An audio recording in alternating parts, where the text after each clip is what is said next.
Bonjour à tous, aujourd'hui je vous retrouve pour un problème que l'on rencontre tous, les feutres blancs. Donc dans cette vidéo, on va faire un test sur les feutres blancs pour savoir lequel choisir. Le problème du blanc, je crois que c'est le problème un petit peu que l'on partage tous, que ce soit dans l'univers du lettering, de la calligraphie, de l'illustration, voire de l'aquarelle. Le problème du blanc, c'est voilà, j'ai l'impression que c'est vraiment le problème que je revois souvent. C'est aussi le problème qu'on me pose, c'est la question que l'on me pose quand j'utilise du blanc. Qu'est-ce que tu utilises? Voilà, pour que ça ne rende pas trop transparent, que le blanc ressorte quand même, soit quand même assez flash. C'est vraiment pas évident. Voilà, donc ce que je vous propose, j'ai sélectionné pas mal de feutres blancs que je possède. On va les tester sur papier noir et sur papier craft pour comparer un petit peu le rendu. Je vous proposerai aussi d'autres matériels qu'on peut utiliser pour avoir un blanc le plus blanc possible. Et en bonus, je vous proposerai une petite astuce. C'est un matériel, vous avez dû le voir sur Instagram si vous me suivez sur Facebook. Voilà, un petit truc, un outil que j'ai découvert et que je trouve qu'il a un effet magique. Bon, c'est pas forcément... Enfin, vous allez voir, je vous en dis pas plus. Je vous retrouve pour le test. Alors pour ce test sur les feutres blancs, on va utiliser donc du papier craft et du papier noir pour voir vraiment le rendu de chaque feutre. Donc dans un premier temps, on va commencer à tester différents feutres et ensuite je vous montrerai d'autres petits outils à utiliser éventuellement pour faire du blanc. Alors on va commencer par ceux qui sont quand même le plus connus au niveau des blancs, ce sont les Posca. Donc les Posca, l'avantage c'est des feutres qu'on utilise sur différents supports, que ce soit sur papier, sur bois, sur vitre, et qu'il y a plein de tailles, plein de couleurs différentes. Voilà. Donc là pour les blancs, sur le papier, vous allez voir, moi je suis assez mitigée, je trouve qu'ils ont tendance à faire un effet transparent, mais je vous montre ça de suite. Alors, je vais vous montrer les différentes tailles.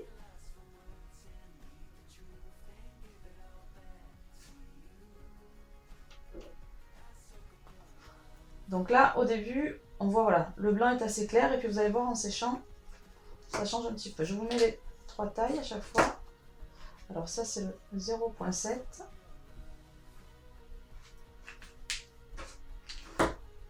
Ça. Alors le Posca, par contre, attention, c'est vraiment tendance elle a tendance à couler. Donc vraiment, chargez-le sur une autre feuille que sur le papier sur lequel vous dessinez, pour éviter la grosse flaque de peinture. Et là, on est sur un 0,903.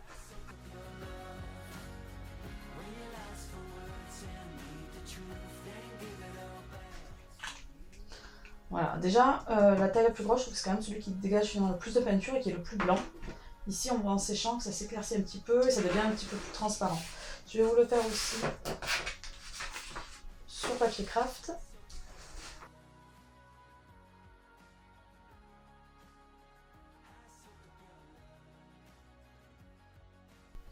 Alors j'ai pris vraiment volontairement du papier craft quand même assez foncé, que par exemple le canson Excel qui est assez clair. Voilà, là pour vraiment voir l'effet blanc que ça va rendre sur du craft assez foncé.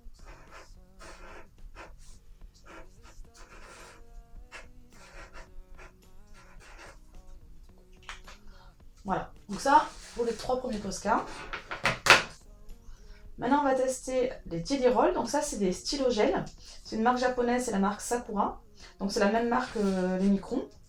Alors ceux-là, l'avantage, c'est qu'ils existent en plusieurs tailles. Donc là il y a le 0,5 qui va être vraiment très fin, le 0,8 et le 10.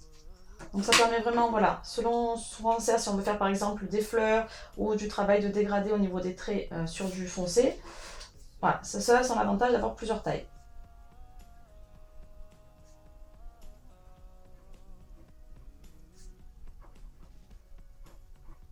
Donc ça c'est le 0,5. Celui-là il est vraiment très très fin. Ensuite on a le 0,8.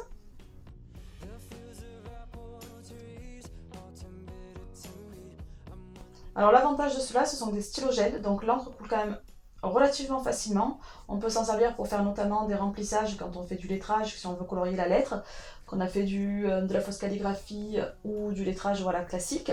Donc là on peut s'en servir vraiment pour colorier, c'est l'avantage vraiment du stylo gel.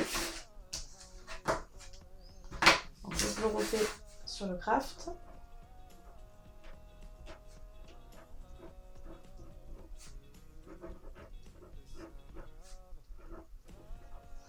Alors ici, vraiment, on le voit assez peu, je trouve qu'il ressort mal sur le craft. Ensuite, donc, on a le 0,8.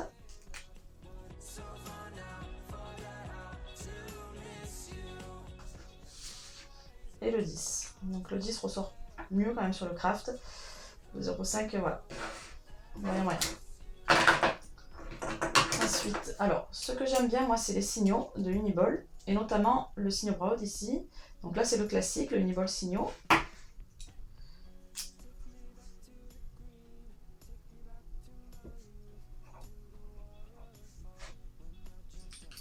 Donc, je vais verser sur signaux, juste marquer signaux. Et l'autre, je vais vous marquer signaux. Alors celui-là, voilà, celui-là, c'est mon préféré. Puisque je trouve que l'encre vraiment coule bien. Maintenant, l'inconvénient, c'est qu'il est quand même assez épais. Donc si on veut faire un travail assez délicat, c'est moins évident, je trouve.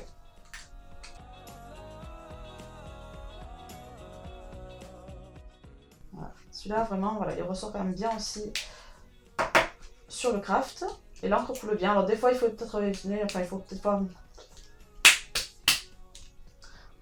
Voilà, le Signal Broad ressort bien même sur le craft, je trouve. Voilà. Bon, le Jelly Roll aussi. Celui-là, l'avantage, c'est que l'encre coule bien aussi. De temps en temps, il peut avoir un petit peu le trait qui s'efface au mieux quand on passe, mais on repasse dessus et ça se voit sans problème. Alors ça, c'est des stylos gel que j'ai commandés de la marque Arteza.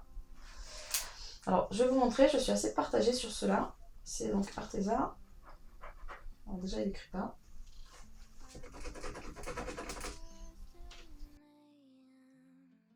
Voilà, je trouve que l'encre coule difficilement. Alors autant il y a d'autres couleurs parce que j'ai acheté donc la grosse boîte de 60. Autant les autres couleurs, il y a des couleurs ça va, mais alors le blanc je trouve qu'il est un peu... voilà. J'ai du mal vraiment à ce que l'encre coule et ressorte. Ouais, alors là celui-là c'est un peu catastrophique. Hein. Et le dernier, donc ça c'est le Faber-Castell, c'est le C. La taille C, puisque c'est la taille donc... plate comme ça au bout. Donc ici c'est vraiment un stylo calligraphique classique. Alors celui-là, le gros avantage je trouve, je vous le montre, c'est qu'il fait soit un trait donc plat épais, soit un trait vraiment très très fin. Donc, vraiment le trait je trouve que fait net. Maintenant le rendu du blanc je vais vous montrer. Alors là on est sur du Faber-Castell.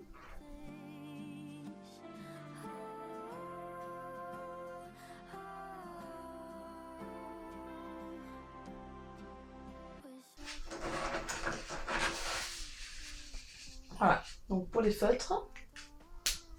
Alors clairement, on en a deux qui se dégagent. Hein. On va utiliser le Posca. Alors clairement, on a celui-là qui se dégage bien sur le noir. Le Posca donc assez épais. Maintenant, bon voilà, pour faire du blanc sur du lettrage, ça va être compliqué avec celui-là. Le 0,7 est pas trop mal non plus. Si on regarde bien, voilà, il est pas trop mal quand même. Le 0,913, je trouve un peu trop, qui est un petit peu trop grisonnant. Et donc celui-là, voilà, celui-là c'est un petit peu mon préféré, le Signal Broad. Celui-là, donc l'avantage c'est que l'encre coule bien, qu'il ressort bien blanc. L'inconvénient c'est qu'il est un peu épais. Il aurait fallu voilà, le même rendu en signaux ou en Jelly Roll 0,5. On a le Jelly Roll 10 aussi qui rend pas mal, qui est un peu plus fin que le Broad finalement.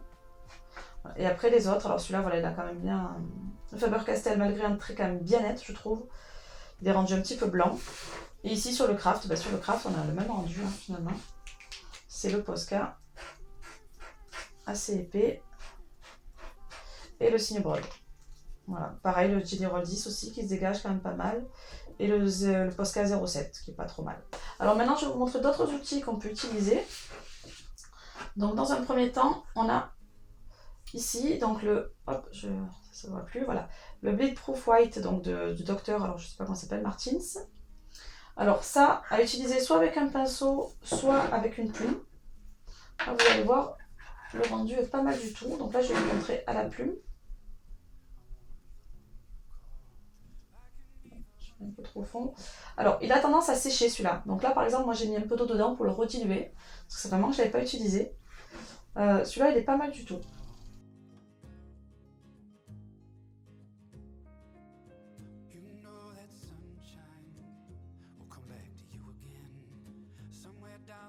Voilà. Là, on a vraiment un rendu peinture qui peut s'être. L'avantage, c'est qu'on peut donc vraiment varier l'épaisseur, puisqu'on va pouvoir écrire donc soit à la plume, donc avoir un rendu vraiment fin, soit donc travailler donc au pinceau, ensuite varier la taille du pinceau selon l'épaisseur qu'on veut avoir. Je vous remontre bien, voilà, le packaging. Et donc on va tester maintenant sur le craft.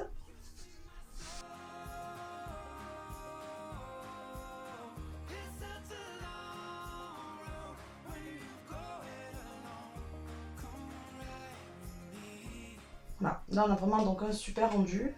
Maintenant celui-là, d'ailleurs comme les autres, de toute façon il faut l'utiliser quand même quand si vous faites un lettrage par exemple, attendez que votre feutre soit vraiment bien sec. Parce que sinon en fait l'encre du blanc ou la peinture éventuellement va se diluer un petit peu dans votre lettrage et ça va donner encore plus en fait ce rendu de transparence. Donc ensuite on a le classique, hein, c'est-à-dire gouache ou acrylique. Donc je vais vous montrer d'abord avec la gouache.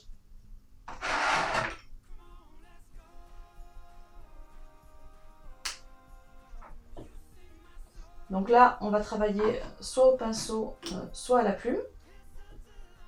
Pour travailler à la plume, il va falloir vraiment bien diluer votre peinture pour qu'elle puisse venir donc adhérer et pas venir faire un paquet sur votre plume. Donc là, moi, je vais vous montrer au pinceau. Donc j'ai pris un pinceau très fin. Alors l'avantage de la plume, c'est qu'on va pouvoir donc gérer l'épaisseur pour avoir un trait très fin.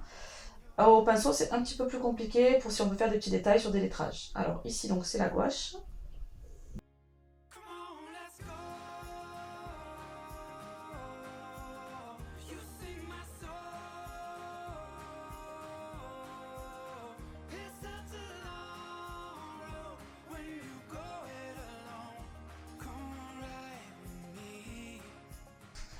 Voilà pour la gouache. Ensuite, je vais vous montrer avec un petit peu d'acrylique, si ça rend mieux que la gouache. Alors l'avantage de la peinture, c'est qu'on peut l'utiliser quand on veut faire, par exemple pour les galaxies ou d'autres tâches qu'on veut faire sur nos lettrages. On va mouiller notre pinceau, donc vraiment tremper donc, le pinceau dans la gouache ou dans l'acrylique assez bien dilué. Et on va venir donc tapoter notre pinceau au-dessus de notre création. Vous pouvez retrouver cette technique dans le tuto, dans la vidéo sur les galaxies. Donc ici, on va partir sur l'acrylique.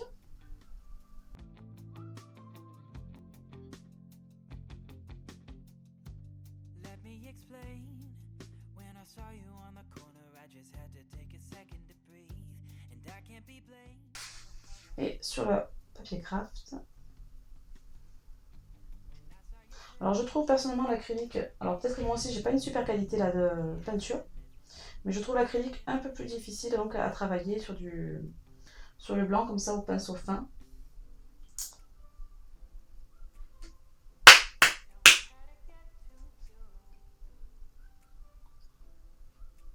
C'est peut-être la qualité de mon acrylique là qui est vraiment pas top, parce que j'ai pris voilà un pot que j'avais acheté, je sais plus où, je crois dans un magasin style Action ou quoi, donc la qualité n'est pas top. En revanche, je la trouve moins évidente là que la gouache.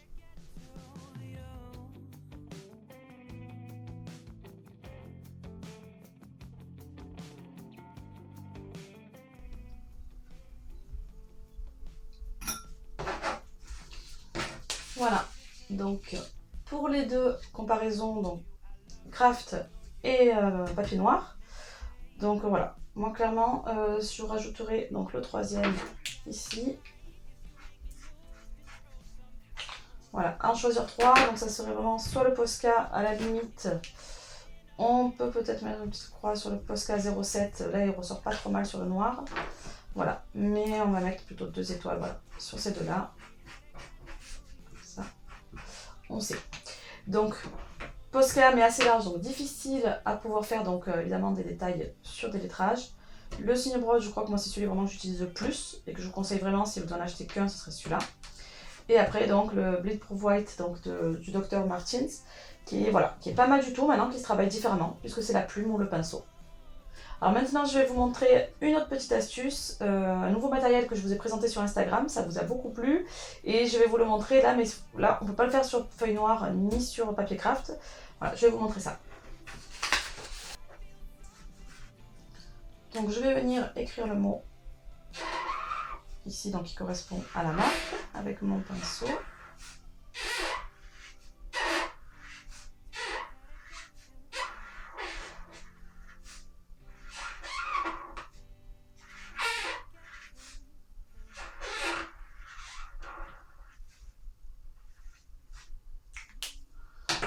Voilà, et donc j'utilise maintenant mon pinceau Brush X pour venir faire les petits détails. Alors là, je vais mettre par exemple des petits points, tout simplement.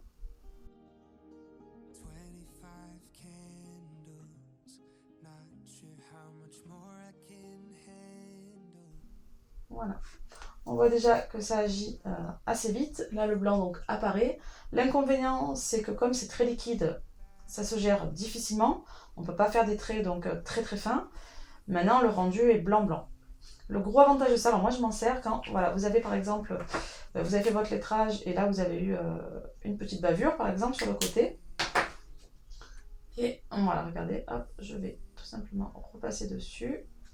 Je vais attendre que ça agisse. Et voilà, ça permet ensuite, donc sur la photo ça ne se voit quasiment plus. Là on voit que c'est en train de disparaître. Donc ça c'est vraiment voilà, un gros plus pour les taches, les bavures, tout ça on connaît bien. Voilà, et ça rend super bien, donc voilà, au niveau du rendu, ça peut faire une petite auréole, mais vraiment sur la photo ensuite ça se voit pas. Voilà, là ça avait un petit peu coulé ici, donc on voit la grosse tache, mais sinon voilà, ça rend bien blanc. Alors c'est pas super écolo, mais bon, c'est assez fun à utiliser quoi. Voilà, j'espère que ce petit test donc pour les feutres blancs vous a plu et surtout vous a aidé donc si vous aviez un choix à faire. Donc moi je dis voilà, le numéro 1 pour moi, voilà, personnellement c'est le Signo Broad. Le Bleed Proof White donc de Dr. Martens à utiliser donc avec la plume ou un pinceau. Voilà, ça c'est mes deux chouchous. Le Posca aussi évidemment, mais bon, on est plus sur de la grande taille pour avoir un blanc, donc difficile à travailler. Et à la limite le Jelly Roll 10 qui est pas mal du tout aussi, et en plus qui reste un stylo gel qui est quand même agréable aussi à utiliser. Voilà, n'hésitez pas à mettre en commentaire si vous avez d'autres références, parce qu'évidemment bon, je ne les ai pas tous, il doit en exister encore pas mal. Donc n'hésitez pas à laisser en commentaire, à partager donc si vous avez d'autres références. Et n'oubliez pas de vous abonner à ma chaîne pour avoir donc les notifications des prochaines vidéos. Je vous dis à bientôt.